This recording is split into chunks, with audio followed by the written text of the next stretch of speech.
Good morning, everybody. Welcome to Morning Coffee Review. It is August 13th, and we're here just gabbing. We normally start these sessions a little earlier before we start recording, just to sort of get caught up. And this morning we're talking about all sorts of things from Bluebeam Live, which we'll talk a little bit more about in a little bit, to these new interactive displays that folks are using with Review. So it's a good time to get involved with technology and do some stuff. But we'll catch up with that in a minute. How's it going this morning, Michael? Good. Excited to be here today. It's a little bit hot still out here in the Grand Canyon State, so unfortunately we are still dealing with some heat. But excited for our topic today. I kind of asked you a little bit earlier about it, so excited to see what you're going to be able to come up with and kind of what value add I can throw in there too. And we'll hear that story in a little bit. But I think what I would love to talk about a little bit before we get started would be the live event. So we will be there, myself and Jolie, at the live event for the one-day event. So feel free to, if you are attending and you are a longtime listener, feel free to ping me before, and I will say hi in person. What else do you have to add to that? So this is what we're talking about. So Bluebeam has decided to do live events instead of the XCon thing, which was also live, but these live things are traveling the country, right? 6 cities, 3 continents, and they're having one-day free events in Sydney, Dallas, Miami, Los Angeles, New York, and London, each one having different speakers and different things going on. And Michael will be at the Dallas, Texas one on August 27th, so a couple Tuesdays from now at the AT&T Stadium.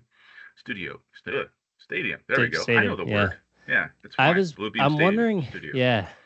how is that going to work? Because it's a football stadium, right? Yeah, I have no idea. I'm just so confused. Take lots of pictures. Yeah. But at least you get free breakfast and lunch out of it too, as well as some learning. They got some good stuff going on there. So Michael will be busy that day. I'm going to bring on a guest to help me through Morning Coffee Review because it does overlap. But for everybody else, it looks like a good time. So if you're in the area or you've got plans to travel to one of the events, please take some notes and let us know how it went. I'd love to get some feedback on that. Yeah, I think I took the advanced track. I don't remember what I signed up for. Yeah, there's AI and AECO, which is pretty interesting. That's the one that I would have taken if I would have gone, because I'm curious to see where things are headed, right?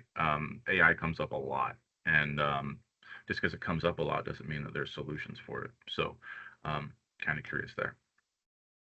Announcement-wise, if you were keeping track on how Autodesk made some changes a few months ago, how it comes to licensure and dealing with resellers and all that other stuff, looks like Bluebeam's on the same track.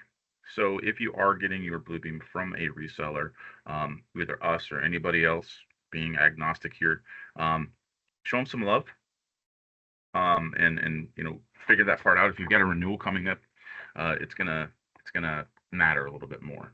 I'll leave it at that. Yeah, and if you're just going direct, I would definitely reach out to someone here as well to help you navigate those waters. Exactly. And then I also wanted to mention Bluebeam Community. So Bluebeam launched Community, which is their forums page, a little while ago, a couple months ago. And it's actually really good. I like the format of it. It's getting some good interaction. But on there, and I'm not gonna spoon feed you this too much, but there's a contest. And if you find the post and you respond to the post, you're going to get a $25 gift card to Amazon.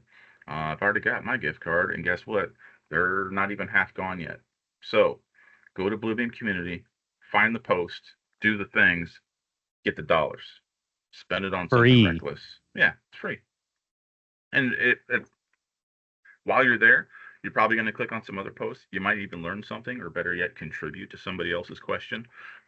It's pretty cool. I like it. I will be spending a little bit more time there myself. Just get caught up, and I like forums. So whether it be cars or music or whatever else, I'm a forum guy. So yeah, I feel like that's where we differ, because I'm definitely not a forum person. I think it's more of it's a generational thing. I'm old. Yeah. So for me, when I saw it, it was cool just looking at it. But I don't know. That's not really how I digest information or get questions asked, and I don't know, maybe it's just a thing that I just never got into. Because they were around when I was in industry, but I just didn't really invest a lot of time into it. But I think it's a great area. When it first got initiated, I commented maybe like two things and then I bounced out. But they have like a rating system, right? Where you get rated for how many replies and stuff too Mhm. as well in there. Um, Great info. So if you ever have any questions, they also have a lot of BCIs in there. I think pretty much all their BCIs are in there. Because they all got invited too. So good stuff. It's exciting, a lot easier to get answers to your questions. Yeah, exactly. And it looks like it's getting pretty quick traffic, right? So if somebody posts a question, usually somebody's responding by the end of the day, which is a little faster than some of the other Bluebeam forums that are out there. But it's pretty cool. I've like I said, I love forums. I used to be heavily involved with the Autodesk forums, and I still get emails now and then saying, "Hey, someone said that accepted your solution." It's like that was 8 years ago, and it's kind of neat to go back in the Wayback Machine and find some of those things.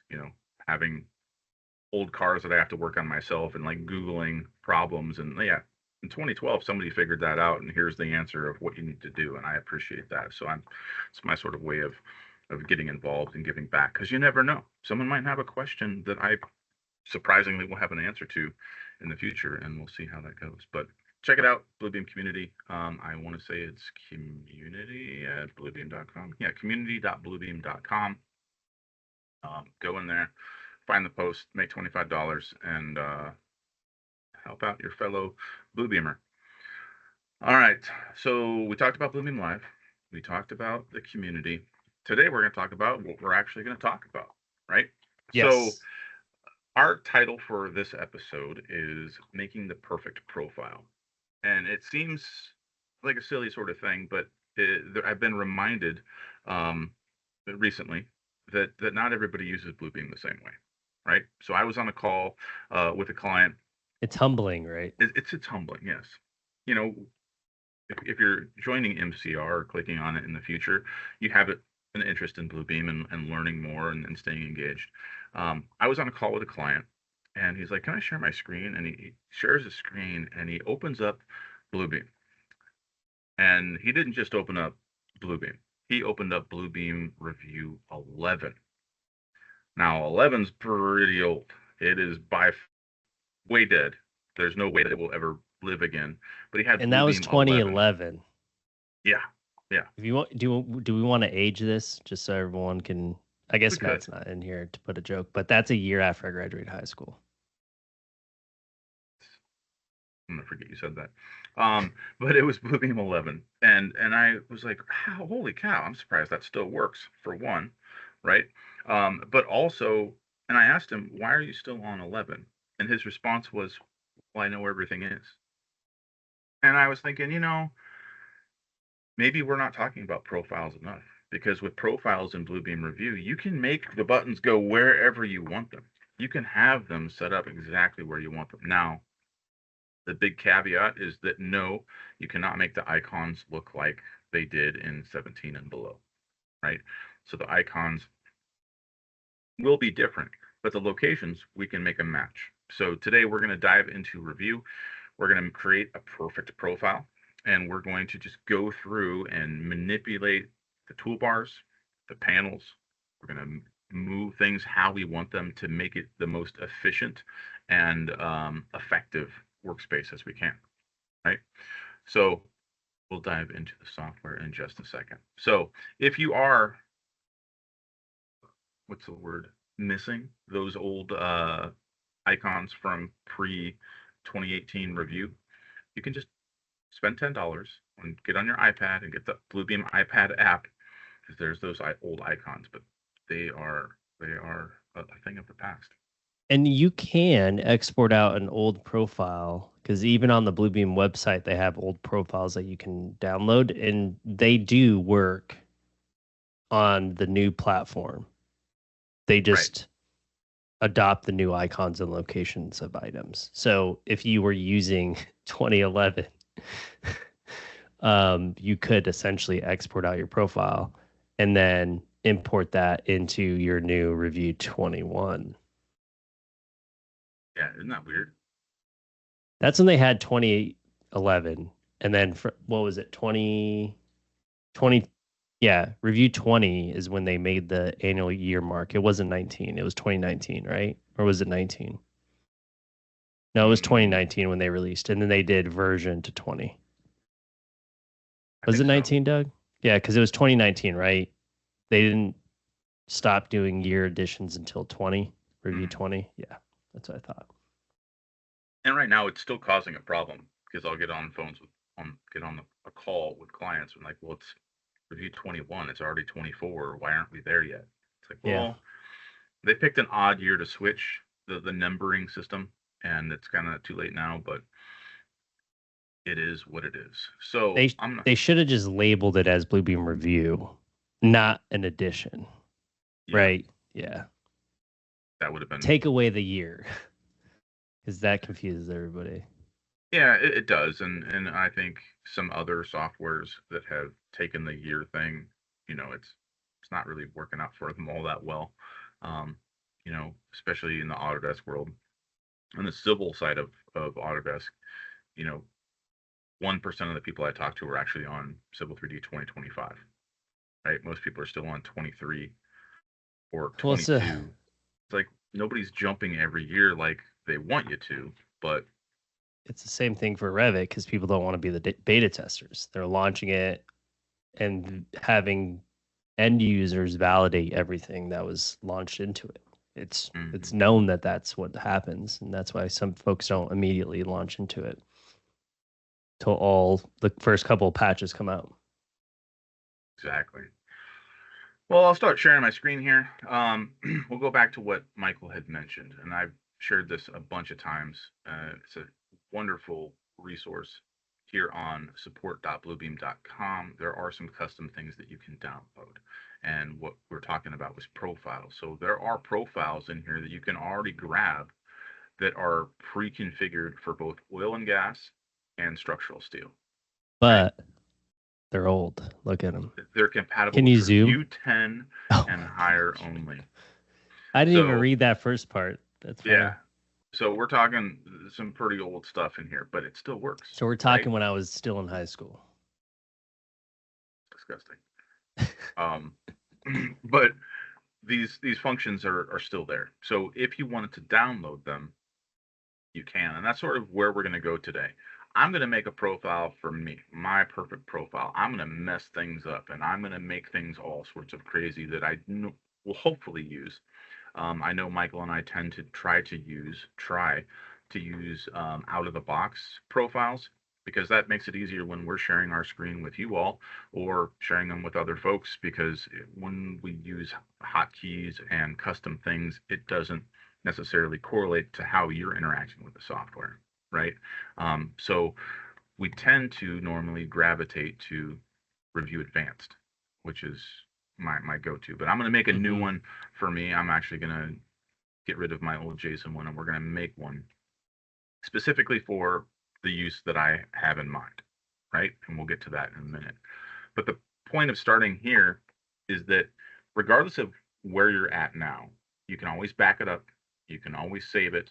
You can always migrate it to your next version. So if you do create the perfect profile and follow some of the things that we're going to do today, know that you can back it up. You can share it with others. You can, move it to different computers. You can share it with your teammate. There's a whole bunch of different things that you can do with these profiles. Now, these profiles are intended for specific workflows, and that's why Review gave you 2 extra ones out of the box, right? So when you first load Review 21, you'll have Review Advanced, Quantity Takeoff, and Field Issues, right? So these profiles are meant for specific workflows. When you click on them, notice everything is going to change, or locations of things change, markups list pops up accordingly. So you can make it do whatever you want, and that's exactly what we're going to do today. So what I'm going to do is, before we create this thing, we're going to walk through and sort of take inventory of what we've got. So up here in the top left, go to profiles. I've got these other profiles, the JSON and the PA and ID one that I've made before. I'm going to make a brand new one. Now, when I make a brand new one, it's basically going to do a save as of whichever one I'm starting from, right? And as I mentioned, I like the Review Advanced one. I'm going to start there. If I wanted something a little bit more bare bones, I could go back to Review and then go and then create a profile from there. So I'm going to go to Review Advanced, and then we'll go back to Profiles, and I'm going to come down to the bottom and go Manage Profiles.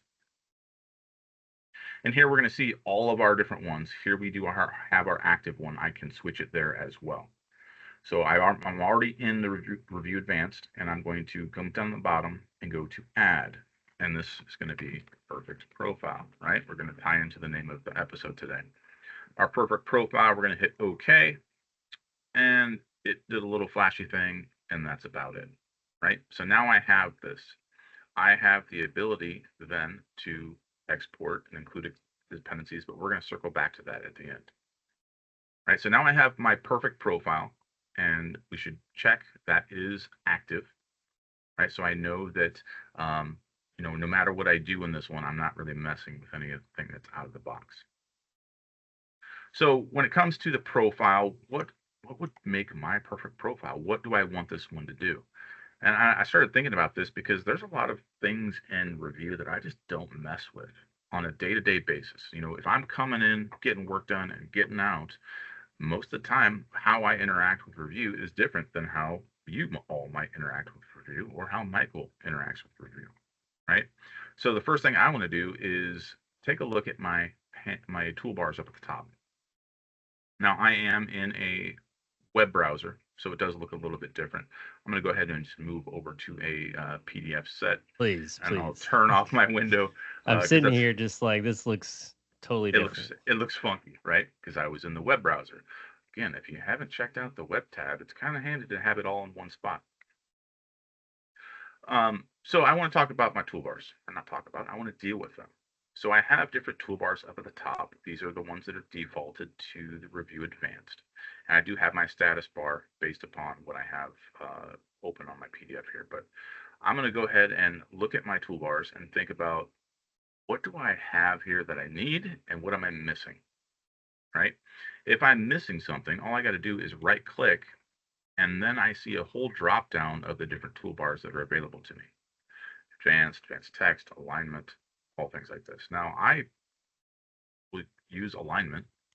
I probably would too, to be honest. I'll probably use edit. Got these over here. Get me that undo button because I'm going to move it over where I need it. Let's see, what else would I want? File, fonts, not so much. Measure, I'm going to turn measure off. I probably would use measure, but I'm going to turn that off. Redaction, no. Order, yes, I use order surprisingly a lot. Rotation, shapes, yep. Sketch, yep. Text, yep. Zoom. I used to be big on the zoom and the lasso, but I don't really use that anymore, so I'm going to turn that off. Me neither. I use the selection down below, but that's sometimes just in like a demo setting. Right. In the dimensions, if I wasn't demoing it, I probably wouldn't use it to dimension anything. I'm more of yeah, maybe I would. Maybe you would. So I'm going to grab my handy dandy undo button, and we're going to put this closer. Come here. You're going to watch me struggle because it is a little finicky. And part of it is my mouse is dying, and I'm going to say, what's your DPI? It's pretty slow. Yeah, it's not great right now. We're going to move this one over there. There we go. I think my DPI is at like 1,000. What do you say your mouse DPI to? You don't know? Is default? You can change settings there. Well, it depends on what kind of mouse you got. In this case, I'm using my Razer Basilisk. Yeah, actually, my DPI is at 2,400. Dang. Yeah, I don't know exactly what that means when it comes to mice, but whatever. It's how quick your mouse moves. No, I'm an old man with vision problems. I try to keep it slow. Yeah. But we've gone through. I still like my open. I like my print. I like my undo. My rotate I could move over, but I'll leave it.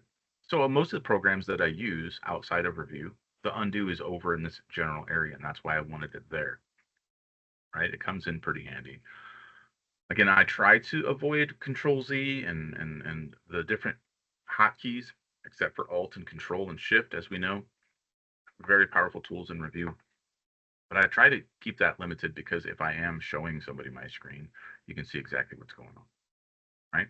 So I've configured my toolbars the way that I want them. Now, if I wanted to go even further, you can go into customize and create, new toolbars that have exactly what you want on them. And heck, while we're doing that, perfect toolbar, perfect profile, perfect toolbar, right? So in this new perfect toolbar, I have nothing in here. Let's see, what would I want? Do I want anything file or all? I'll go to all. Now I can actually go through and see what I've got. Now, actual size, I use. I kind of want that one. We're not dealing with 3D content. We did that a couple weeks ago if you're interested. I'm not dealing with sets or places. Administrator, I use that one a lot, surprisingly. And let's throw in, oh, there's just so much. There's a lot in here. I didn't realize it after I started, because when I used to do this, the same thing. There's just too many things. Check spelling and markups. Yeah, I can benefit from that. And you'll notice, even though this is not a default thing, I've created a tool set. We'll get to tool sets in a little bit for civil landscaping. That shows up right here as well. Let's just throw it in there. Did you create your own custom one? Yeah, a long time ago. But it's going to show up as your set. So I can, or show up as a button that then I can incorporate into a toolbar, right? So if I'm making my perfect profile, my perfect toolbar for that profile, I can customize however I want. Now, I'm not going to go too crazy in here. Cursor coordinates, that's important. Deskew, I don't know if I've seen that one. That's cool. That's handy for scanned PDFs, I would imagine. Yeah, that's how to rotate page, right? Yeah. Well, deskew page. Why am I thinking of a different term? But move page. There's a button for the escape if you don't want to use your keyboard, right? So we can go through here. Hatch patterns, I'll leave that alone. But there's a highlight whole... spaces.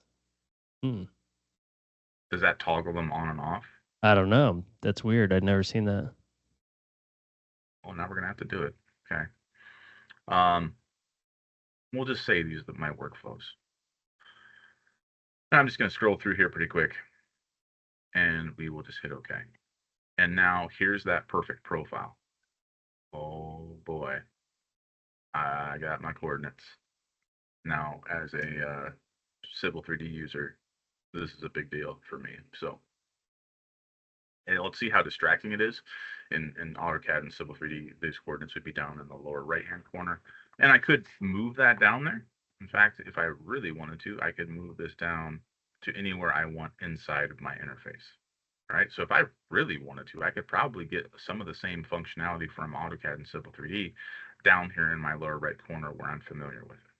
Or I could just make another toolbar that would have my coordinates and my snap to grid, my ortho, those things that I've used in the Autodesk platform. I could have those down here. But for the sake of today's episode, we're going to leave it back up top. Whoa, slow down. And we're going to put it right there. So now I have a custom toolbar meant for where I want. Now you'll notice when I was clicking around, things were getting a little hectic. I can go over here and lock my toolbars, and notice when I lock what happened to the interface. All right, let me unlock these. Now they're back. See these little vertical dotted divider lines? Those are the start of each different toolbar. That's but it's confusing because some of them are lines too. Yeah. Right. Like a separator. Yeah, that's what allows me to grab that, because I can't move it from here. I have to grab that dotted line if I want to click, and I'm holding my left mouse key to move those to where I want. And then once I'm done, if I right click on any toolbar, I can choose lock, and watch what happens. all those vertical lines go away. So it did sort of condense my toolbar a little bit, gave me a little bit more real estate for things, but I no longer have that delineation between the tools. Now, I kind of like that delineation, right? I kind of like to know where my categories were starting and stopping, but I don't like how easy it was for me to move things around. So there are other dividers in here that maybe I could go edit and see if there's a way to do that. Is there a way to do that? Be a fine What? question. You can add dividers, yeah. It's right You there. can? Yeah, it's right there. So see the little dash? Not Oh dividers yeah, yeah. between the both of them, but in the markup toolbar you can. So like you just hit a divider and it And adds then that divider. Yeah. move that to the top. You Boom, can even do boom. a space, which is There. the underscore one. Okay. There we go. So I'm gonna put a little box around mine, and then now I'll go back and lock them again. There we go. So now I can do those separators if I really wanted to. Right? They're kind Yep. of neat. It's up to you. Right? But now it's locked. I can't click on that. I can't move them. They are where they are. Right? So we're good with our toolbars. It's time to look at panels. Right? Now panels are a different beast because depending on what profile you're in, some are going to be on the left, some are going to be on the right. And I tend to use all the stuff on the left. Yeah. Why? Because I just left myself a segue, talk about something. Fellow left-handers, it is International Left-Handers Day. Happy Left-Handed International Day. I don't think So, it's because you're left-handed, but congratulations on being so left-handed. I yeah. think it's because we read left to right. Are you trying to take away our moment of glory here for left-handers?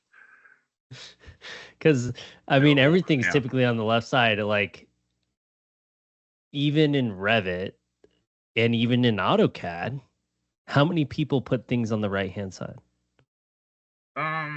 That's a fair question. I don't know. My life is usually better when I'm not talking about Revit, so I wouldn't know about the Revit Well, part. even in Civil But 3D, right? yeah, Like everything's we over there. on the left, we've trained ourselves to use the left side. Yeah. Is it the left side of our brain? Well, now we're getting too deep. I don't A know. specific side of our brain. Yeah. Instead of using the opposite by going to the other side. But yeah. But I want to condense my panels to my left side is what I'm getting at here. So when you right click, you have the ability to show. Now you do have to sort of right click in a careful spot, otherwise you're going to activate a panel. So I like to go in the blank spot down here and go to show. Now bookmarks, they're gone. I'm not going to use them, but it's open, so I can't get rid of them. That's annoying. So we'll turn that off. Hey, oh hide. Mm-hmm. That's not what I want to do. I wanted to click them through here. File access flags. I'm not going to use those, so I'll go find flags. Go right click and hide that. I'm not using sets. I will use spaces. I'm not going to use links, even though they're handy. And then measure. I do want that. I want my gear. I want all of these, but I want them over here, right? So I can go over here and move them. I can undock them if I wanted to. Why are you stuck as here? it's struggling to that's why Oh, one of the worst things they need yeah. the UI needs to be better at allowing it to dock onto that left and right. I think the only reason you would want to drag it nowadays is if you want to have them linked docked where you can dock them inside another one. Yeah. Now, you couldn't see it because it was off screen. What I did there was I right clicked and I went to attach and I just went to the left, right? Instead of trying to drag them, because usually when you drag them, they might pop out. Now, having them be popped out or detached is great for when you're working on two monitors, right? Put your panel on another monitor, take all the real estate that you need, make it work well. But that doesn't work well for me because I'm sharing my screen and you wouldn't see it. All right. And what And happens if you share the profile and it's on a second screen? that's a good question. It'd probably be wreak some havoc, wouldn't it? It just defaults it to the center of if that end user received your profile and didn't have a second screen, it would default it to the center of the screen. of your main screen, the panel. Yeah. So now I have my perfect panel, right? I have file access, thumbnails, tool chest, forms. You know what? Forms can go away. I don't, and signatures, I don't use that every day. Studio, I do. Layers, I do. Spaces, yes. But I like my order. I like my studio at the bottom. That's because it's always been there. And then, see, the dragging part's a little crazy here. Oh, wait, what? Why can't I attach it now? It's weird. You see that? Let me just see if I can duplicate that. I'm trying to drag it up to here. Now that worked fine. I must have gone a little bit outside the line and it pulled it out. No? Okay. Maybe I'm losing my mind. No, I saw it. Yeah. Okay. And then it wouldn't let you attach it. After you Yeah. closed it, it lets you reattach it. That was really weird.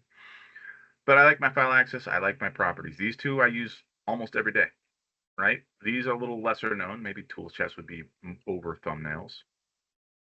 But yeah, we're getting closer to what I'm after here. But I didn't want the auto hide, which I turned on. Now I might be in trouble. How do I get my panels back? Because How do you auto hide? Because since I'm sharing my screen, I have this red border that you all can't see, where it's giving teams the boundary of where to share. Hide. Well, so hit really hit Alt. What did you have up? You had bookmarks, right? Yeah. Or file access. Alt A. Hit Alt A. Alt A. Oh. That's the hotkey for file access. So you'd have to know the hotkeys, maybe. It's probably under View or somewhere. It'd be probably under Tools. Yeah. Yeah. Just pop them up that way. So here's the hotkeys that Michael was talking about. If you wanted to get to one quickly, Alt A, B, C, T. There's all these different ones in here. But yeah, what I did was I had my panel set to auto hide panel access, which I never liked to do. I think it's a little PTSD from the auto hide palettes in AutoCAD, but graphically it's a little annoying. So I'm leaving that there. We're good to go. I can dismiss my panels and we'll go on. So I'm assuming that would be meant for, the hotkey to pop up the panel, because you didn't have any. I've never used the auto hide. You didn't have any indicator to click any open, right? At any point when you hovered? Okay. No, I think how it should be, since it's auto hid, not since I'm easy to get back, it should be that when you move to the other side of the screen, it pops it back out. But I think since I'm sharing, it's causing some problems. But I don't really want to ever go back and have to go hit Control A or anything else to get them back. So it's kind of an odd thing. I think it's from that, a different era, from the Revu 10 and below era, where we had smaller monitors and we had other issues where, real estate for your document was at a premium. And if we could get rid of it really easy, we could also just turn it off. If you need this little 1/4 inch of real estate, then it's a time for a different conversation. But okay, so we fixed our toolbar. We made a custom one. We made panels and got those sorted the way I like them. Now it's time to go down at the bottom. So there are a couple different things down here that get a little busy sometimes. And we're actually missing another piece of the interface with the status bar. Where are you? Tools. Yeah, it's always hiding. Status bar. So I have the properties bar and I have the navigation bar, which is there at the bottom. I'll toggle that off. And the status bar. And now we've had a couple different episodes here where we talked about how things are a little funky. And I talked about earlier today having my coordinates down in the lower right-hand corner, and there they are. This is very similar to what you'd see in AutoCAD or Civil 3D with your snap functionality, your scale, and your coordinates being able to move through here. Now, I like my coordinates to verify a whole bunch of different things.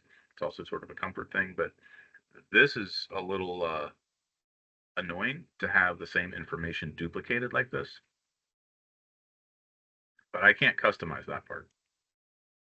I don't have a way to turn off these buttons here in the navigation bar or turn buttons off in my status bar. However, I can deal with it. But again, that's another 1/4 inch of my real estate that I might not want to give up.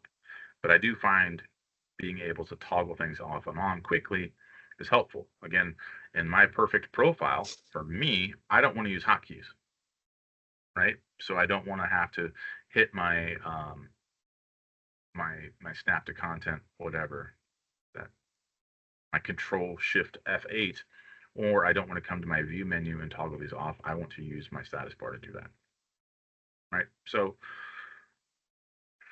we're getting pretty darn close to having this perfect for me, right? And that's the beauty of it. So when I have this dialed in, and we'll just go ahead and call this done. Now I have the ability to come back over to my profile, and I'm going to save that profile. Now, obviously, we didn't even get to my tool chest, and this is a part of that profile as well. Actually, let's just dive in there. So I did save it, but we're going to continue to do more work. So now that I have everything where I want it, I can go fine tune my tool chest, because remember, this is all about what I'm going to use all the time. So in my tool chest, since the profile is part of where this resides, I'm going to go in and address this. So from tool chest, I'm going to go to manage tool sets. And this is where I can turn things off and on, or I can add new ones. Now, I don't need to add new ones. I really want to turn stuff off. I don't need home furniture off. I do want my civil stuff. We'll get rid of anything architect, engineer, or contract related. General use, we'll keep that. Design symbols. We'll turn off my winter wonderland. I don't want to think about it right now. I'll keep my landscaping tools. I'll actually move those up a little bit. Are you getting afraid that winter's coming? A little bit. School starts here in less than 2 weeks, which means the slow decline into winter is coming, and we know what that means. Snow. Hopefully. Last year we got not nearly as enough, but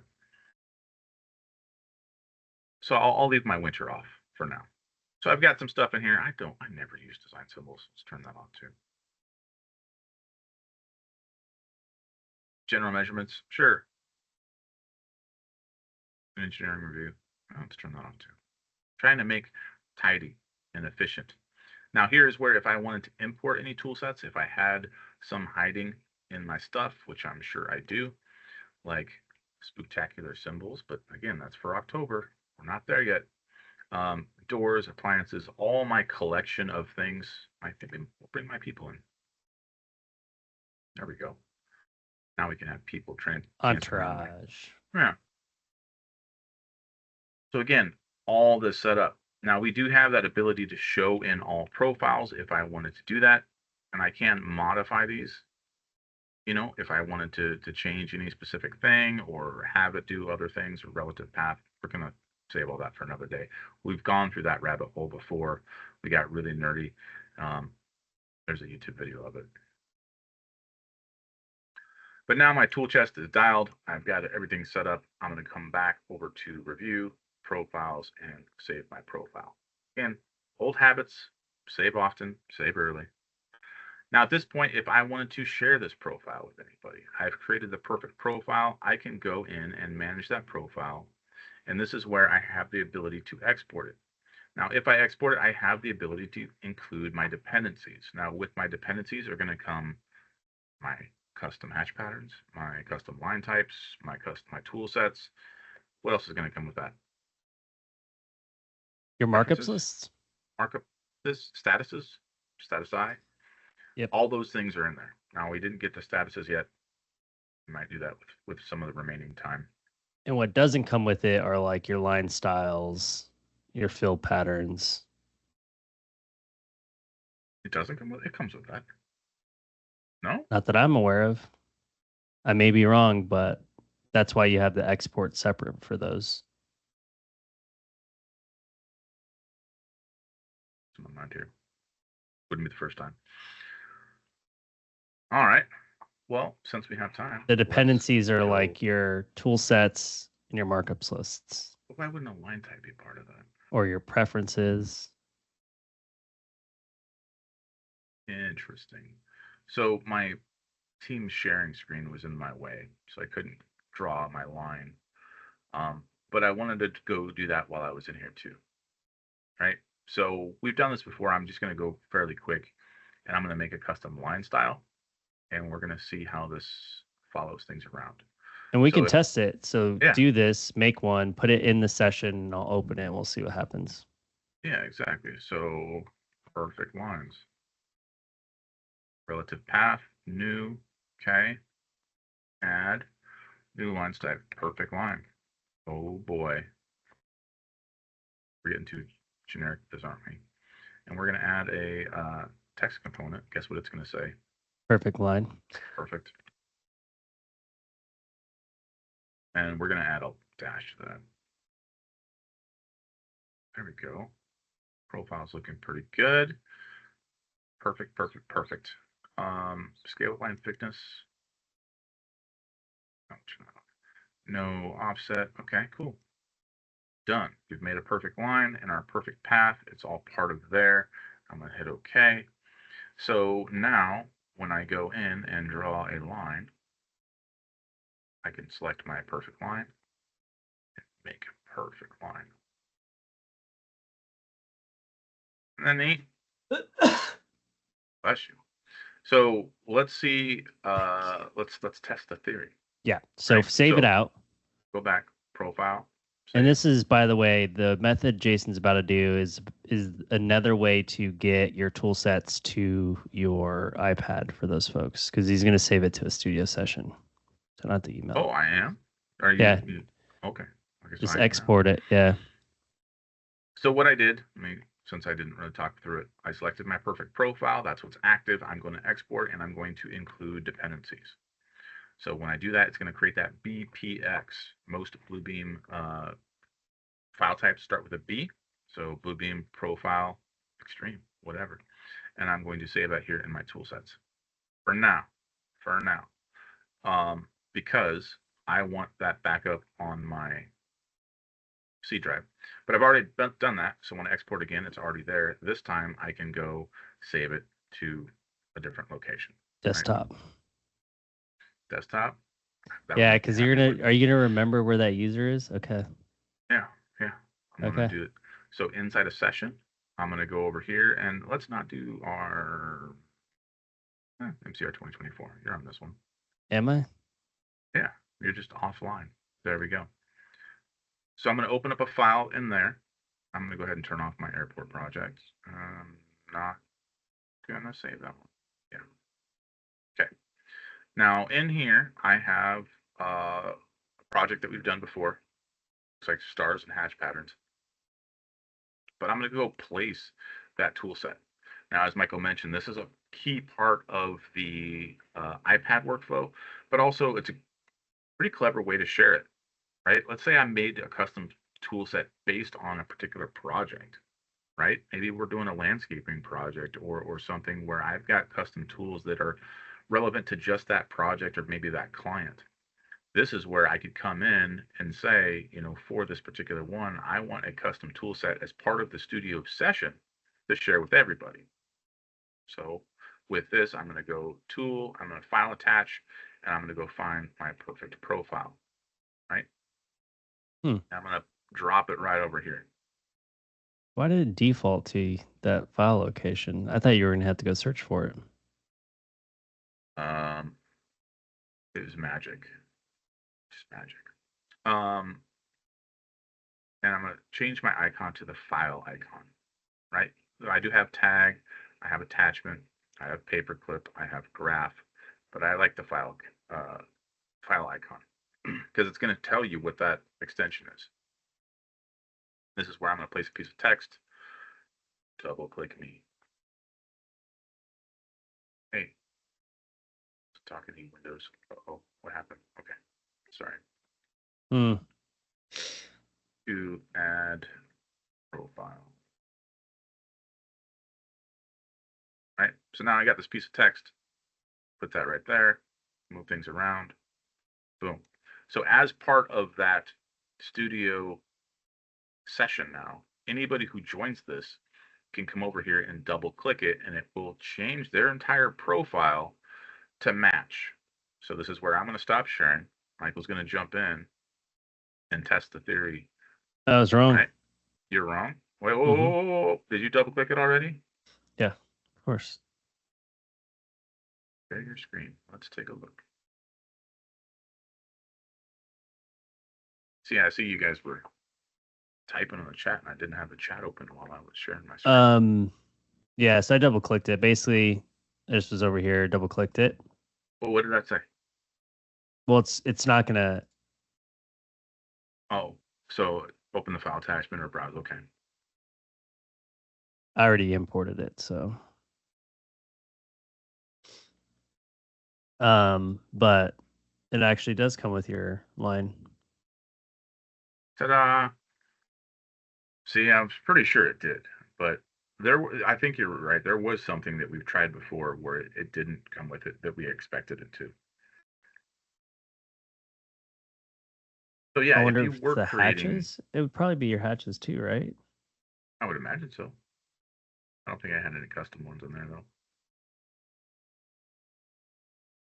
That's gonna bug me. Well, we can test it. So let's look at those. We didn't test the spaces Spaces. highlight.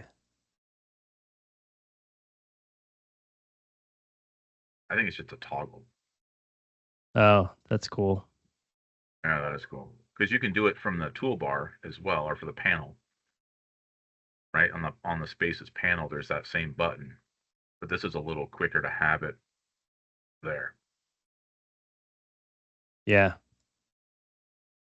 I'd like that if there was a bunch of spaces on somebody's set where so you don't interact with them, you know? Mm-hmm.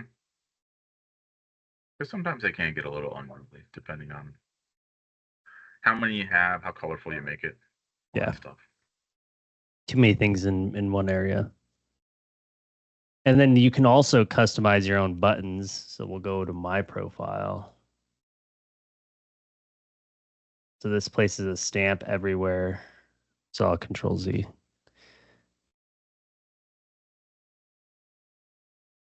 So there are capabilities to go through and create your own script under Script Manager. And there's some already pre-existing options, but you can do new. And then whatever image you want, which we just made when we first started MCR, we had thought to use characters as our images, right? Is that what it was? Yeah. So that's what that is. But basically, you can just add any image you want, and then you can start a script of. So if I just type in S, just to start to see what they have, there are a bunch of things that are pre-created. So like balance pages, or export, or flatten. Maybe you want to have a flatten option where it goes through and flattens specific ones. So again, just pre-created items.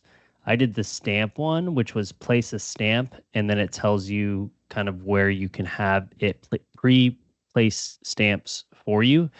And it could be any stamps that you want. So this would be a great way to stamp all of your pages for your seal before you go and sign it, which is one click of a button. You already know your title block from a firm perspective.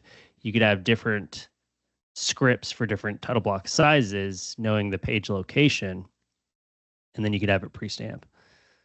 There's other ones with like email pages, export.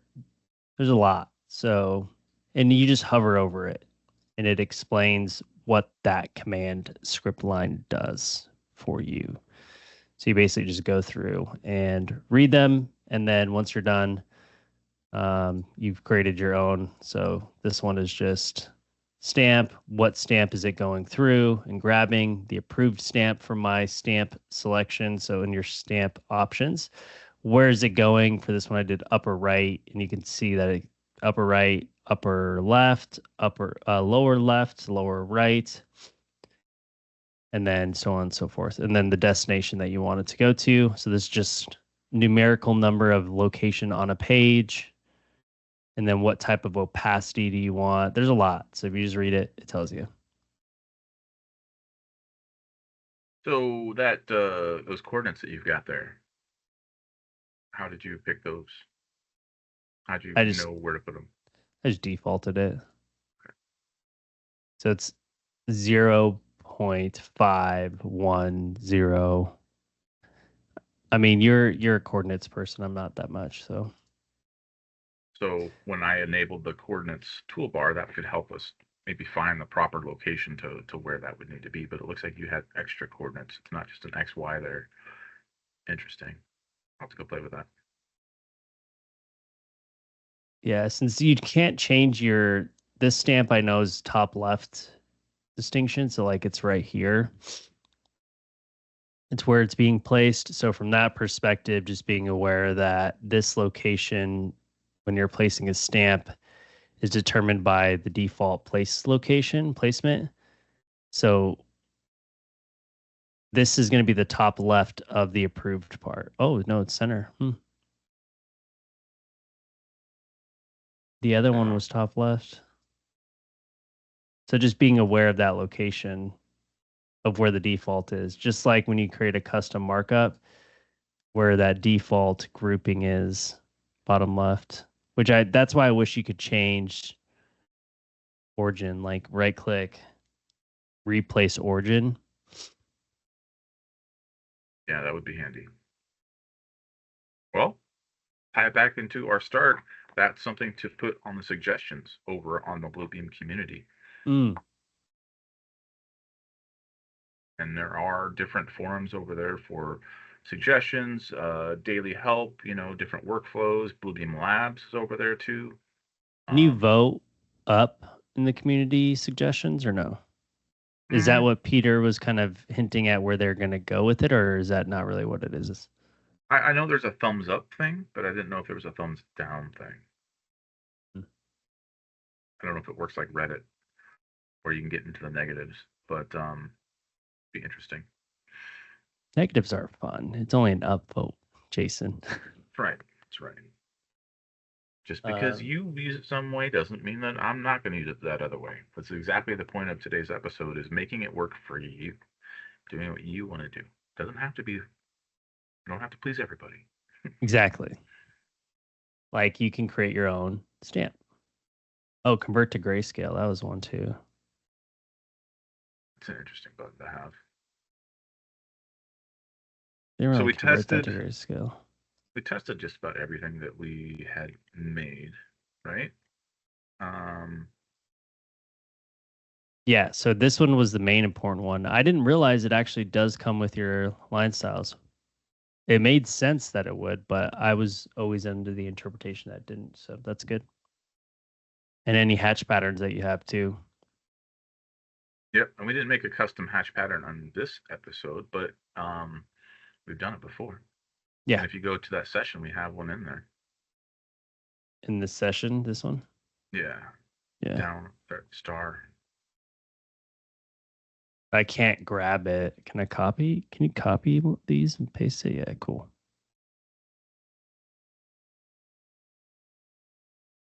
The concrete hatch. Interesting. But it says it's there, but I don't have it. Like I can't scroll. Makes sense? Yeah, that is interesting. I wonder what profile. I added all my hatches at one point from AutoCAD. I was doing MCR, I think it was by myself, and then Matt sent the yeah, here it is. It's in this one. The good old AutoCAD stuff. A star within a star. Look, see how it scales? It's weird. Supposed to do that? It's weird, right? Yeah. Like Inception. Okay. I'll stop making There you you all go. dizzy. Exactly. Zooming in and zooming out. Well, we covered a lot today. We started by talking about Bluebeam Live events. We talked about Bluebeam Community and how you can make a quick $25 by just doing a couple clicks in there. We talked about creating your own perfect profile and how to make the software work for you. That's mainly a big part of what we've been talking about and all the years we've been doing morning coffee review here is just getting more out of the software. And I realize that a lot of us are stubborn, me, and you get used to something, which means you're probably struggling through things that you don't need to struggle through. So make the software work for you. Move things around. Make it your own. Save that profile. If you want to share it, go for it. If you don't have to, right? But now I can easily get back to any other profile, and if Review 22 ever comes out, if it will be called Review 22, I can migrate my settings. It's fine. It won't be Review 22. It'll be 21 forever. Forever. That's why I said they should just call it Bluebeam Review. And then there's just point edition if you're looking at like what version you're on. It should just be buried in the point edition. Like if I go to my about, it should just be here. That's all. That's the only place it should be. Yeah. Just call it Bluebeam Review. Drop the year. Then everyone's just going to think it's Bluebeam Review. Just like a competitive software solution does the same thing now where they don't do year editions. Like that, you're just getting that version and there's an update to that version. Yeah. Yeah. Pretty weird.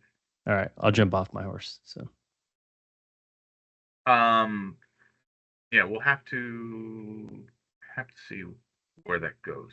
You can hop into Bluebeam Community and recommend that they do that. There's got to be a reason that they've done that. They're just sticking to it. Yeah. Well, perfect. With that, we'll wrap it up. Thank you all for joining today for another episode of Morning Coffee Review. And next week, what do we have on the docket? It's like labels and legends. We're going back to revisit this one. So cool. We'll do labels and legends next week. And then thanks, Doug. Yeah. And the week after that will be when you're in Dallas already. So yep. Just another reminder about Bluebeam Live. Sign in. Space is limited. And it's free. So with that said, we will see you all next week. Stay safe out there, and we'll talk to you next time. That's good. See you, everyone. Hey there, thanks for tuning in. If you like this video, make sure to subscribe and check out some of the other content on our channel.